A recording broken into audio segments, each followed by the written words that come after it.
ይቅርታ ማድረግ ወደ ሰዎችም ስንመጣ አሁን አምላክ ክርስቶስ እንዴት ይቅርታ እንዳደረገልን ለሰው ልጆች እያየን ያለ ነውና ያለፈ ህመምን ያስረሳል ማለት እንችላለን። እሱ ደረጃው የመጨረሻው ደረጃ ነው። እንግዲህ ይቅርታ መንገድ ብናረገው የተለያዩ ስቴጆች አሉት። በክርስትናው ዓለም ራሱ ክርስቶስም ወይም ከሱ በኋላ የተነሱ ቅዱሳንም አድርገው ያሳዩን የተለያየ አይነት የይቅርታ ደረጃዎች አሉ። እግዚአብሔር እስከ መርሳት የሚደርስ ይቅርታ ያሳያል። በደላችሁን ከእንግዲህ ወዲህ አላስብም የሚል ቃል አለ። አላስብም ማለት በቃ አላስበውም እንዳልነበር አድርገዋለሁ።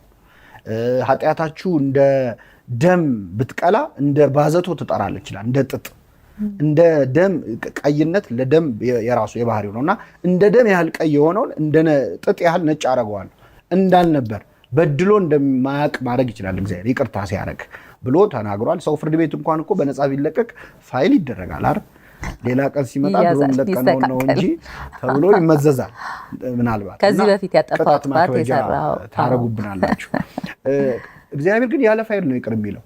ቅድም የጠቀስኩልሽ መጽሐፍ ላይ መጽሐፈ መነኮሳት አንድ አባት እግዚአብሔርን ይቅር በለኝ ካለ በኋላና ይቅር ካለው በኋላ ኃጢአቱን በኋላ ትዝ እያለው በጣም ይረበሻል እና በጣም ሲረበሽ ለእግዚአብሔር ምን አለው? ጌታ ሆይ ያ ይቅር ያልከኝ ኃጢአት እያስጨነቀኝ ነው አለው። እና እግዚአብሔር ምን አለው? የቱን ኃጢአት ነው የምትለው?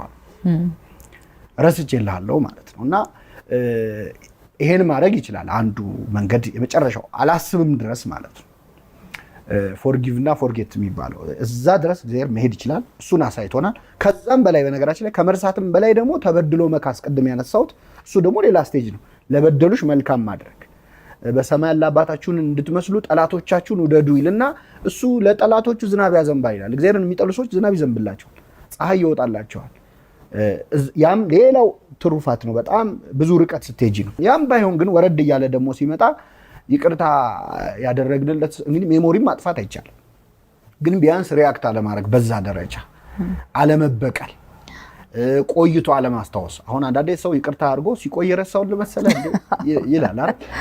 ስለዚህ ከሜሞሪም አልፎ ሪያክሽን ውስጥ አለ። አንዳንዴ የሆነ ጊዜ የበደለውን በደል እያስታወስን ማሸማቀቅ። ምኑን ይቅርታ አድርግንለት ታዲያ? ትቼልሽ ነው እንጂ ትቼልህ ነው እንጂ እኮ እሱማ እኔ እንኑር ብዬ ነው እንጂ ይባላል አይደል? አነጋገራችን ላይ ይሄ ገና አልወጣለትም ማለት ለሌላ ቀን የሚጠቀምበት ከሆነ ያ ሰው እየመዘዘ እያስታወሰ ሰውየውን የሚያሸማቀቅበት የሆነ ጊዜ ጥፋቱን እያስታወሰ የበታችነት እንዲሰማው የሚያደርግ ከሆነ ገና ይቅር አላለም ማለት ነው። መርሳት የመጨረሻው ደረጃ ነው።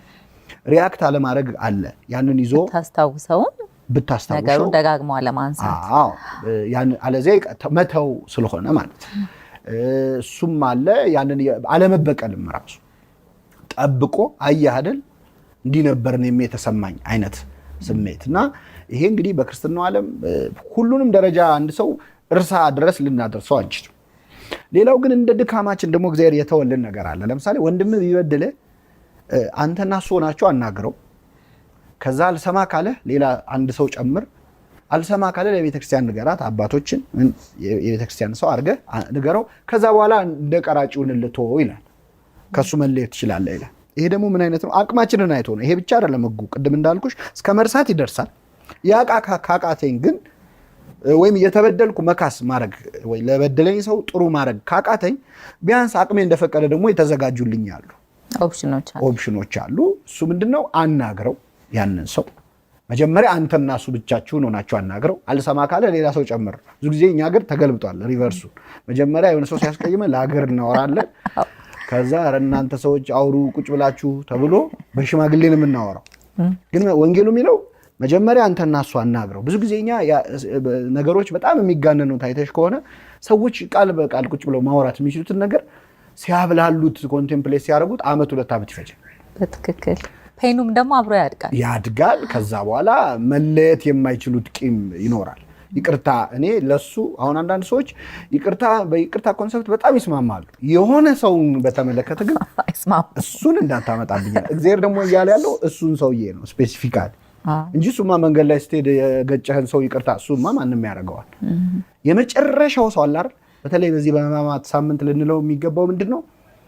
የሆነ አሁን ቪዲዮ የሚያዩ ሰዎች የሆነ በጣም ያስመረረን ሰው ይኖራል። እኔ እሱን ይቅር ከምል ብሞት ይሻላል ምንላቸው አይነት ሰዎች ይኖራሉ። እነሱን ነው ይቅርታ እንድናደርግ የሚፈልገው እግዚአብሔር። ለምን የበደሉን ሰዎች ዓርብ ዕለት ክርስቶስ ላይ መከራ ካደረሱት ሰዎች ይከፋሉ ወይ? እንደፈለገ ቢበድሉን በሚስማር ቸንክረውናል ወይ? ያን ሁሉ ጅራፍ አውርደውብናል ወይ? በአደባባይ እርቃናችንን አርገውናል ወይ? ምንም ቢበድሉን ክርስቶስ ላይ የደረሰውን ግፍ ያህል አይደርስም። አይ አንዳንድ ሰው ደግሞ መከራከር ካማረው ኧረ እንደውም የሱ ይሻላል ይብሳል ካለ እሺ የደረሰብህ በደል ይብስ ይሆናል። አንተ ግን እንደ ክርስቶስ ንጹህ ነው። እነሱስ የክርስቶስን ያህል ገፉ፣ አንተ ግን የሱን ያህል ምንም ችግር የለብህም። ስለዚህ አመዛዝኖ ይቅርታ ማለት እንደ አቅማችን አንድ ላል እማንችል ከሆነ ግን ንገረው፣ ከዛ በኋላ እንደ ቀራጩን ማለት ዲስታንስ መፍጠር ይቻላል። ለምሳሌ ይቅርታ ብሎ ያለፈውን ትቶ ለሚመጣው ግን ጋፕ ቅዱስ ጳውሎስም በሌላ ቦታ ይላል ጠማማ በራሱ ፈርዶ ጠማማ ነገርን እንዲያደርግ አውቀህ እንዲህ ካለው ሰው ራቅ ይላል። አንድ ሁለቴ ከገሰጽከው በኋላ ከነገርከው በኋላ ራቅ ይላል። ዲስታንስ መጠበቅ ይቻላል። ግን እሱ አንዱ ስቴጅ ነው እንደነገርኩህ። አሁን ከዚህ ቪዲዮ ላይ አንዳንድ ሰው በመሃል ኮት አድርጎ የመረጣትን መውሰድ የለበትም። ከቻለ ይቅር ማለት መርሳት መውደድ ድረስ እግዚአብሔር እዛ ድረስ ነው ያሳየና ጠላቶችን እስከ መውደድ ያ ቢያቅትህ መርሳት ያ ቢያቅትህ መልካም ማድረግ እንደየስቴጃችን ተቆጥሮልናል። ለምንድን ነው ግን ሰዎች እንደዚህ የሆነው ብለህ ታስባለህ? ላይክ ያ ነገር ብስጭቱንም ንዴቱንም ያ የበደለንንም ነገር ማስታወስ ሁሉ ለኛ ነው የሚተርፈን። ያ ሰው እኛ ጋር አይደለም እኛ ነን የምናስበውና እንዲያውም አንድ መጽሐፍ ላይ ሳነበብ ምን ይላል? ሰውነታችን ያ ኢቨንት ያ ነገር የተፈጠረበትን ሰዓት አይለይም። ካሰብነው በዛ ሰዓት ያ ነገር እየሆነ እንዳለ ነው የሚያውቀው። ሪያክት የምናደርገው አሁን መኪና ሊገጭህ ብሎ ስትደነግጥ ያለው ድንጋጤ አለ። ሰውነትህ መኪና እንደገጨህ ነው የሚያስበው። ለዛ ነው ድንጋጤው አንግዛይቲው የሚጨምረውና ሰውነታችን አይለይም። ስለዚህ ሄኖክ በደለኝ ብዬ ማስብ ከሆነና ለሚቀጥሉት 6 ወር የሄኖክን በደል ማስብ ከሆነ ሰውነቴ ሄኖክ ዛሬም እየበደለኝ እንደሆነ በየቀኑ እየበደለኝ እንደሆነ ነው የሚያስበው። ያ ደግሞ በሽታ ያመጣል፣ የተለያዩ የውስጥ በሽታዎች ያመጣል ይባላልና እንዴት ታይዋለህ? ያነሳሽው እስከምን ይወርዳል የኛ አይምሮ? አሁን ለምሳሌ እኔ ኮስተር ብያለሁ እንዲህ ብል ፈገግ ብል ብሬኔ እየሳቀ ነው ብሎ ደስ ይለዋል። እየሳቁ እኮ ላይሆን ይችላል። በዚህ ደረጃ ትሪክ የሚደረግ ብሬን ነው ያለን። ኤግዛክትሊ። ስለዚህ 6 ወር ሙሉ አመት ሙሉ ኔልሰን ማንዴላ በጣም ጥሩ የተናገሩት ቃል ምንድነው? ቂም መያዝ ማለት ጠላትን ለመጉዳት መርዝ መጠጣት፣ እሱን ለማናደድ ብለህ ማለት መርዝ መጠጣት በጣም ትክክለኛ ኤክስፕሬሽን ነው። ራሳችንን እንደምናሰቃየው አንደኛ ያ ሰው አንድ ነገር አድርጎ ሊሆን ይችላል። ምናልባት ያን ነገር ያደረገን አንድ ቀን ነው። እኛ ግን የቤት ስራ ተሰጥቶን የላይፍ ታይም እንዲያረገኝ እኮ ስንል እንውላለን። ስለዚህ እያበላሸን ያለነው የዛን ሰው ምናልባት እንደ አጋጣሚ ሆነ የበደለን ሰው በጣም የሰላም እንቅልፍ እየተኛ ሊሆን ይችላል። ምንም ላይ መስለው ይችላል። ትዝም ላይለው ሁሉ ይችላል። እሱ ያ ሰው የራሱን ህይወት እየኖረ እኛ ግን እሱ አንድ ቀን ያደረገውን እየዘከርን ጥሩ ነገር ሲሆን ደግሞ አናደርግም። የሚያሳዝነው ያ ነው። የሆነ ሰው ያደረገልንን ጥሩ ነገር ሁልጊዜ ብናስታውስ ያሉንን ጥሩ ነገሮች አሁን ስታይ ካሉን ጥሩ ነገሮችና ካሉ መጥፎ ነገሮች ጥሩዎቹ ይበዛሉ። ሁልጊዜ የሚወሩት ግን መጥፎቹ ናቸው። አሁን ሀገራችን ያለችበት ሁኔታ በጣም ብዙ መጥፎ ነገሮች አሉ፣ በጣም ደግሞ ጥሩ ነገሮች አሉ። እንደ ጀግናም የሚወራላቸው ዜናም የሚሆኑት መጥፎቹ ናቸው። ምን ገጠመኝ መሰለሽ? ሻሸመኔ ቃጠሎ ደርሶ በጣም ብዙ ንብረት ወድሞ ነበር እና ያ በሆነ በ2 ወር ምናምን ገደማ እዛ ሄጄ ነበር ለአገልግሎት እና ብዙ ነገሮች አይተን አዝነን ነው የመጣ ነው። ግን አንድ ቤተሰብ ጎረቤቶቻቸው የተቃጠለባቸውን ሰዎቹን እነሱ ቤት አስጠልለው ሙሉ ቤት አድሰው ሙሉ የቤት ዕቃ አሟልተው አስገብተዋቸዋል። የትኛው ሚዲያ ላይ ግን እነዚህ ሰዎች ስማቸውን የጠራ የለም። የሚያቃጥል የሚገድል ሰው ሲወራለት ይኖራል። ይቅር በማለት ጉዳይ ግን የሚመሰገኑ ሰዎች ነው። መቼ ነው የይቅርታ ጀግና የሚኖረን? እስቲ ይቅር ብያለሁ የሚል ፉከራ አለ በእኛ ሀገር? እንትን ውጋው ነው በለው ነው እንጂ ይቅር ብያለሁ ይቅር ማለት ነው ትልቁ ጀግንነት። እግዚአብሔርም ዓለምን ያሸነፈው በይቅርታ ነውና የማይዘከር የማይወራለት ዘርፍ እንደውም የይቅርታው ዘርፍ። ትክክል። አሁን ስትል ምን አስታወስከኝ?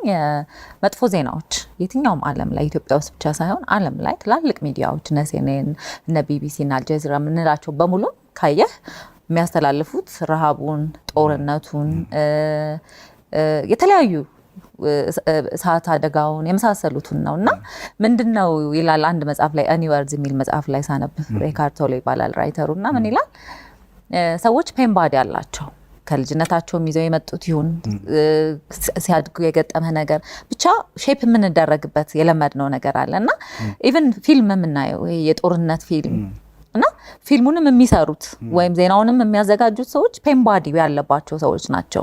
ያ አንገሩ ብስጭቱ ውስጣቸው ሬጅ ያለባቸው ሰዎች ናቸው። ተመልካቾቹም እነዛ ሰዎች ናቸው። ሰው ሼፕ እየተደረጉ የሚሄዱት ህፃናቱም ያንን እያዩ ነው። ልጨምር አንድ ነገር እነሴኔን ስታነሺ ረሃብ ጦርነት ምናምን የሚያሳዩት ግን ወይ ሚድል ኢስት ላይ ነው ወይ አፍሪካ ላይ እነሱም በሚመለከት ችግር ነክ ነገር ዜና ይሰራ። አትሊስት እነሱ ይሄንን በደንብ አጥንተውታል፣ አስበውበታል። የሚዲያን ፓወር ስለሚያውቁት አንደኛ ለእነሱ የሚኖር አሁን አውሮፓ ውስጥ ለማኝ የሚለምን ሰው አለ ብለሽ አታውቅም። እኔ መጀመሪያ አውሮፓ ስሄድ ለማኝ ሳይ ደንግጬ ነዳይ ሳይ የፈረንጅ ነዳይ ማለት ነው። እና መስጠትም አማረኝ የምልሽ እንደምንሰጥ ጥሩ ነው ኢትዮጵያውያን ብዬ ማለት ነው። እንደ ፎቶ የሚያነሳ ቢኖር ያሰይሻል። ሁሌ ተረጂ የሚለውን ኮንሰፕት እኛ ላይ ግን እዛ ያሉ ችግሮችን ኬዎሶችን ሚዲያቸው ላይ አያወጡ። ትልቁ ግን ይሄ ኔጌቲቭ ከጉዳዩ ከርዕሱ መውጣት አይሆንብኝ እንጂ እኛም ሀገር ነው በጣም ሴሌብሬት የሚደረጉት መጥፎ ነገሮች ናቸው። እንዳልሽው የራሳቸው ትራውማ ሊኖራቸው ይችላል። በፊት ዲል ያላረጉት ኬዝ ሊኖረው ይችላል ያን ሚዲያ የሚሰራው። ግን ሁሉም ሰው መቼስ ያ ኬዝ አለበት ልትያትች የሰውንም አቴንሽን የሚይዘው እንደዛ አይነት ኒውስ ነው። አዎ መጥፎ ነገር ሆነ የሚለው ነገር ነው። እና ያንን እንደናንተ አይነት ሚዲያዎች የሰላም ጀግኖችን ፕሮሞት በማድረግ ይቅር ባዮችን ፕሮሞት በማድረግ ሚና መወጣት ይኖርባቸዋል። ይቅርታ ባናደርግ የምንከፍለው የሚያስከፍለን ዋጋ ምንድን ነው? አሁን እስካሁን ካልናቸው ውጭ እንዲሁም ደግሞ ሰዎች ለሰዎች ይቅርታ ሲያደርጉስ የሚያገኙት ጥቅም ምንድን ነው? አዎ ይቅርታ ማድረግ ትልቁ ዋጋ ውስጣዊ እረፍት ነው፣ ሰላም ነው። እጄ ላይ የሆነ እሳት በጣም ትኩስ የሆነ ነገር ይዤ ከሆነ ያንን ነገር ብሰጠው ለዛ ሰው ወይም ወደሆነ ብጥለው ከዛ ከሚያቃጥለኝ ነገር እገላገላለሁ፣ ሪሊፍ አገኛለሁ። ቂም ውስጣችን በጣም እየሰራ እንዳልሽው ቅድም አንደኛ ዛሬ የተከሰተ ያህል ኢፌክት አለው፣ ውስጤን ስሜት ያነሳል። ሁለተኛ ከሌሎች ሰዎችም ጋር ዲል ማድረገው የሌላ ሰው ያደረሰብኝን ነገር እንደ ሪፈረንስ እየጠቀስኩ እያሰብኩ ነው። ለምሳሌ አንዲት ሴት አንድ ወንድ በደል ቢያደርስባት ወንዶች ትላለች። ስለዚህ ከዚህ በኋላ የሚኖሯት ግንኙነቶች ሁሉ ያንን ከግምት ውስጥ ያስገቡ ነው የሚሆኑት። ወሬዋቸው ውስጥ ምሳሌያቸው ውስጥ አሁን አንድ ሰው ይሄ እንግዲህ በሚዲያ ቋንቋ የአየር ሰዓት ይገዛል። ያ ሰው ቂም ሲይዝ እኔ ቂም ሲይዝበት እኔ ላይ የአየር ሰዓት አለው። ንግግሬ ውስጥ አለ፣ ወሬው ውስጥ አለ፣ ጥቅስ ቤቴ ብለጥፍ ሰው ማመን ምናምን እና ዘርፍ ልጆች ላይ ሁሉ አልፎ ተርፎ በደል የደረሰባቸው ሰዎች ልጆቻቸውን ቁጭ አድርገው ይመክራሉ፣ ተጠንቀቁ ይላሉ። አዎ እናት በወንድ በደል ከደረሰባት ለልጇ ወንድ እንዳታም ትላለች። ንግግራቸው ውስጥ እነዚህ ሰዎች ወጥተው ወደ ፖለቲካ ወደ ስልጣኑ ምናምን ደግሞ ፖሊሲ የሚቀርጹ ሚዲያ የሚመሩ ሲሆኑ ደግሞ ቅድም እንዳልሽው ቂም አዘል የሆነ ማህበረሰብ ነው የሚፈጥረው። እና የራሳችንን ህይወት ነው ቅድም ያልኩትን መድገም እንዳይሆንብኝ ነው የራሳችንን ህይወት ነው የምናበላሸው። ጥቅሙ ግን ይሄን ሁሉ ያስቀርልናል፣ እረፍት እናገኛለን። ለምንድን ነው አሁን ለምሳሌ ምድር ላይ 70-80 ዓመት ነው እንግዲህ ብንኖር ማክሲመም ያንን 80 ዓመት የሆነ ሰውዬ ያደረገብኝን ነገር እያወራው ለምን ቀንሰዋለሁ? አስቢው 80 ስለተባለ ራሱ አለ። አሁን አንድ ሰውዬ 80 ዓመት ቢኖር በእንቅልፍ የሚያሳልፈው ስንት ዓመት ነው? በጣም ብዙ። ስለዚህ ግማሹን ቀንሽ። በማይረባ ነገር እየበላን እየጠጣን እየታጠበን ምን የምናሳልፋቸው ቢቀነሱ እኮ በጣም ትንሽ ነች። እሷም በስታብን ነው ስለ ሰው ስናወራ ምንለው እንዲያርጎኝ እኮ ምን ይባላል? ሞኝን አንዴ ስደበው ቀኑ ሙሉ ራሱን ሲሳደብ ይላል ይባላል።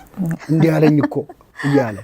ስለዚህ ከዚች በጣም አጭር እድሜ ላይ የሆነ ሰው እውነት መጥፎም ከሆነ የሆነ መጥፎ ሰው ያደረገውን መጥፎ ነገር ሳወራ አባክነዋለሁ ወይ? ስለዚህ የራሳችንን ሩጫ የራሳችንን ህይወት መኖሪያ እድል ነው የሚሰጠን ይቅርታ ማድረግና መተው ማለት ነው። በጣም ደስ የሚል አገላለጽ ነው እየገለጽክልኝ ያለው ሄኖክ። ሌላው ጥያቄ ምንድነው ይቅርታ ወሰን አለው ወይ ማለት ለይቅርታ አሁን ቅድም ከክርስቶስ ጋር አያይዘን ስናወራው ምንም ወሰን የለውም ብለናል። ግን የበደሉን ምን ያህል ጊዜ ሰው ሲበድለን ነው ይቅርታ ማለት የሚያቅተን? ይቅርታ የማይገባውስ የበደል አይነት አለ ወይ ነው? እንግዲህ በመንፈሳዊው ይቅርታ የማይገባው እግዚአብሔር ይቅር የማይለው በምንም ምክንያት ይቅር የማይለው ኃጢአት አለ። እሱም ይቅር በለኝ አለማለት ነው።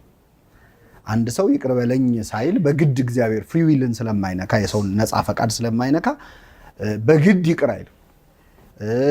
ይቅር ባለማለቱ ግን ደስ ይለዋል ማለት አለ። ድርሳነ ሰንበት የሚባል መጽሐፍ አለ በቤተክርስቲያን። እያለቀሰ ይፈርዳል ይላል። ማለት እያዘነ እንደሚፈርድባቸው እንኳን እያዘነ ነው የሚፈርደው። በመፍረዱ ደስ ይሰኛል። ልክ ልጅ አባት ልጁን ሲቀጣ እንደሚሰማው ስሜት ማለት ነው። እግዚአብሔር አባት አይደለም። ስለዚህ ይቅር የማይባለው ኃጢአት ይቅር በለኝ አለማለት ነው፣ አለመመለስ ነው። እግዚአብሔር ይቅር አይለኝም ብዬ ማሰቤን ነው ይቅር ሊል የማይችለው፣ የሚያዝንበት ነው። ከዚያ ውጪ እኛስ እንዴት ነው? ምን ያህል ነው ይቅር ማለት ያለብን? ቅድም ወደኋላ ልመልስ። ይቅር መባል የምንፈልገውን ያህል ቅዱስ ጴጥሮስ መጥቶ ጌታን ጠየቀው። ጌታ ሆይ ወንድሜ ቢበድለኝ ስንቴ ይቅር ልበለው? 7 ጊዜ ነውን አለው። አይ 7 ጊዜ አይደለም 7 ጊዜ 70 ነው አለው። ይሄን ካልኩሌት አድርገን 449 ምናምን ማለት አይደለም። 7 ጊዜ 7 ማለት ፍጹም ማለት 7 በምንም በዕብራውያንም ቁጥር ፍጹም ማለት ነው። ስለዚህ ፍጹም ቢበድል ፍጹም ይቅር በለው ማለት ነው። ቀላሉ ግን ቋንቋ ምንድነው? እግዚአብሔር ይቅር እንዲልህ የምትፈልገው ልክ ድረስ ይቅር በለው። አይ እዚህ ጋር በቃ ካልክ እዚህ ጋር ይበቃል ማለት ነው። እና ያንን ደግሞ በተለያዩ ታሪኮች ለራሳችን እረፍት ስለሆነ ነው። ልክ ምግብ፣ መጠጥ ለሌላ ለህይወታችን የሚያስፈልጉ ነገሮች ስናሟላ ይበቃኛል ወይ እንደማንለው፣ ትናንት በልቻለሁ ዛሬ አያስፈልግም እንደማንለው፣ ይቅርታ ለራስ መሆኑን ያመነ ሰው እስካሁን ይቅር ያልኩት ይበቃል አይልም። አሁንም ስለሚጠቅመው ይበቃል። እና ያለ ገደብ ሁሌ ይቅር ማለት ለራስ ጤና ሲባል በጣም አስፈላጊ ነው። ግን ነው ከዚህ ጋር ተያይዞ በኑሮ ሰዎች እንግዲህ ያው ሲኖሩ ስራ አለ፣ ህይወት አለ፣ ከብዙ ሰው ጋር ይገናኛል ሰውና ሁሉንም ነገር ይቅርታ ማድረጋችን አሁን በእርግጠኛነት ተመልካቾቻችን እያዩ እንዴት ሁሉንም ነገር ይቅርታን ሰዎች አድቫንቴጅ ይወስዱብናል፣ ሰዎች ብልጥ ይሆኑብናልና እኛን ይጎዱናል፣ በተደጋጋሚ በደል ይደርስብናል፣ እንዴት ሁሉን ነገር እንዴት ይቅርታ ማለት እንችላለን የሚሉ ብዙ ሰዎች ይኖራል፣ እኔንም ጨምሮ ማለት ነው። እና እሱን እንዴት እናስታርቀዋለን? አዎ እንግዲህ በስራው ዓለም በማህበራዊ ህይወት በመሳሰለው ለምሳሌ ስራ ላይ የሆነ ሰራተኛ አጠፋ፣ ቅድም እንዳልነው ምህረትንና ፍትህን ማገላበጥ የለብንም። እየተነጋገርን ያለነው ቂም ስላለመያዝ በውስጥ ሊኖር መጥፎ ስሜት መበቀል ስሜትን በተመለከተ ነው እንጂ ደግሞ ቅርጽ ያላቸው ነገሮች አሉ። አሁን ቅድም ያስቀመጥነው ስቴጅ አለ አይደል? የይቅርታ ደረጃዎች፣ እነዛ ውስጥ ከሱ ራቅ የሚልም አለ። እንዲህ ከሚመስል ሰው ራቅ የሚል አለ። አድቫንቴጅ የሚወሰድብሽ እንደዛ ሲሆን፣ አሁን ለምሳሌ የሆነ ሰው ደጋግሞ ተመሳሳይ በደል ፈጸመብኝ እና አንድ ምንድነው ስትሄድም ስትመጣም የመታ እንትን ድንጋይ ከመታ እንቅፋቱ አንተ ነህ ይባላል። ሲሄድ የመታኝ ስመለስ ከደገመኝ ማለት ነው። ስለዚህ ከስህተት ተምሮ ጥንቃቄ ማድረግ የሚያስፈልግ አድቫንቴጅ እንዳይወሰንብን ማድረግ እንደምንችል ክርስትናው እንኳን ሩም አላሳጣ። አንድ ያናግረው፣ ሁለት ያናግረው፣ ከዛ እንደ ቀራጭ ይሁንልህ።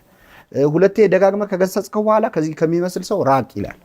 ስለዚህ ይቅርታ ማድረግ ይቻላል፣ ግን ደግሞ ሌላውን አክሽን ይቀራል ማለት አይደለም። ፍትህ የምንለው እሱ በጣም በደንብ በሚገባ መልኩ እስቲ አሁን ቅድም ያልከው እኛ ይቅርታ እንዲደረግልን በምንፈልገው መጠን ሰዎችን ይቅርታ ማድረግ አለብን። አምላክ ይቅርታ እንዲያደርግልን በምንፈልገው መጠን ብለሃል። ግን አምላክ ራሱ ይቅርታ እንዲያደርግልን የምንፈልገውን መጠን እንዴት እናውቃለን? አንዱ ነው። ካወቀን ደግሞ ሁሉንም ነገራችንን ይቅር እንዲለን እንደምንፈልገው ሁሉ ሰዎችን ግን እኛ ደግሞ ይቅርታ ለማድረግ ሁለቱን እንዴት አድርገን ማስታረቅ እንችላለን? በጣም ጥሩ ነገር ነው ያነሳሽው። በጣም ጥሩ ምሳሌ ራሱ ክርስቶስ የሰጠው ምሳሌ አለ። አንድ ሰውዬ ዕዳ ነበረበት እና መክፈል በነበረበት ጊዜ ሳይከፍል ቀረና የአበዳሪው ሰው መጥቶ አሁኑ ነው አምጣ ብሎ ይጠይቀዋል። ሲጠይቀው እግሩ ስር ወድቆ እባክህ ከፍላለሁ ሰርቼ ፍቀድልኝ ይለዋል። በጣም ብዙ ሺህ ገንዘብ ነበረ የተበደረው፣ በጣም ብዙ ብር እና ያንን አምጣ ሲለው እባክህ ሰርቼ ከፍላለሁ ብሎ እግሩ ስር ሲወድቅ ተወለት። በቃ በጣም ሲያለቅስ ሲያዝን ሲያየው ዕዳውን ተወለት ይላል። በብዙ ሺህ የሚቆጠር ገንዘብ ማለት ነው። ያ ዕዳ ተትቶለት ከሄደ በኋላ እሱ ደግሞ ትንሽ ገንዘብ ያበደረው ሌላ ሰው አገኘ። ያንን ሰው ሲያገኘው እንዴት ገንዘቤን አታመጣም ብሎ አንቆ እስር ቤት ጨመረው ይላል። ሰርቶ እንኳን እንዳይከፍል እስር ቤት ወስዶ አሰረው። ይህንን ወሬ የሰሙ ሰዎች ሄደው ለጌታው ነገሩት። አንተ በጣም ብዙ ገንዘብ ተውክለት፣ እሱ ግን ትንሽ ገንዘብ አልከፈልከኝም ብሎ አንድን ሰው ወስዶ እስር ቤት ጨመረው ብለው ነገሩት። በጣም አዘንና ያንን ሰው ይህ ጌታ ወደ እስር ቤት ጨመረው ይላል። ምንድነው ሞራል ኦፍ ዘ ስቶሪ? እኛ የፈለገ ሰዎች ቢበድሉን ማለት ነው እኛ ፈጣሪን የበደልነውን ያህል አይሆንም። ለምን በምን አወክ ብትይ እኔ የኔን ጥፋት የማውቀውን ያህል የሌላውን ሰው ጥፋት አላውቀውም አይደለ? ምክንያቱም ለእኔ ከኔ የሚቀርበኝ ስለሌለ። ስለዚህ እያንዳንዳችን ብቻችንንም ሆነን ተደብቀን ሰው ሳያየንም በስውርም ወይ ደግሞ ከመንግስት ከፖሊስ ከምን ተጠንቅቀን የምናጠፋው ማንኛውም ጥፋት ይኖራል። ለዛ ጥፋት እኛ የበለጠ ቅርብ ነን፣ የበለጠ እናውቀዋለን። ሌላው ሰው አጠፋ የምንለው ነገር ምናልባት ትንሽ ነገር ሊሆን ይችላል ከኛ ጋር ሲነጻጸር። ስለዚህ እኛ ያለብን ነገር በጣም ብዙ ነው፣ ይቅርታ የምንሻበት ጉዳይ። የሆነን ሰው ግን ምን አረገህ ስንባል ስፔሲፊካሊ በአንድ አረፍተ ነገር የሚያልቅ ጥፋት ሊሆን ይችላል ያጠፋው። ስለዚህ ያን ይቅርታ ማድረግ ካልቻለን ይሄንን ሁሉ እኛ ዲቴይሉን የምናውቀውን ጥፋት ይቅር ሊለን አይችልም። በዚያ አንጻር ብናየው ጥሩ ነው። ይቅርታ ማድረግ እግዚአብሔር ይቅር እንዲለን ማለት ያሉብን ምሰሶ ብሏል ክርስቶስ። ወንድም ላይ ያለውን ጉድፍ ታወጣለህ፣ ላይ ግን ያለውን ምሰሶ ያለው የራስ ኃጢአት በጣም ብዙ ነው ታውቀዋለህ። የሰውየው ግን ከሩቅ ነው የምትታይ ትንሽ ነገር ነው። እና ሰዎች ላይ የምናያቸው ድክመቶች በጣም ትንሽና ኢምንት ሊሆኑ ይችላሉ። እኛ ላይ ያለው ግን ግዙፍ ነው። እና ይህንን ሁሉ አስቀምጠን ሌላው ላይ ስንጠቁም ግን የእግዚአብሔርን ይቅርታ እናጣበታለን። በመስታወት የተሰራ ቤት ውስጥ የሚኖር ሰው ድንጋይ አይወራወርም ይባላል፣ የፈለገ ቢጣላ። ምክንያቱም እሱ አንዴ ቢፈነክት ነው የእሱ ግን ቤቱ ነው የሚፈርሰው። እና ይህን ሁሉ ድክመትህን ይዘህ ሌላው ላይ ለምን ትጠቁማለህ የሚል ሀሳብ አለው።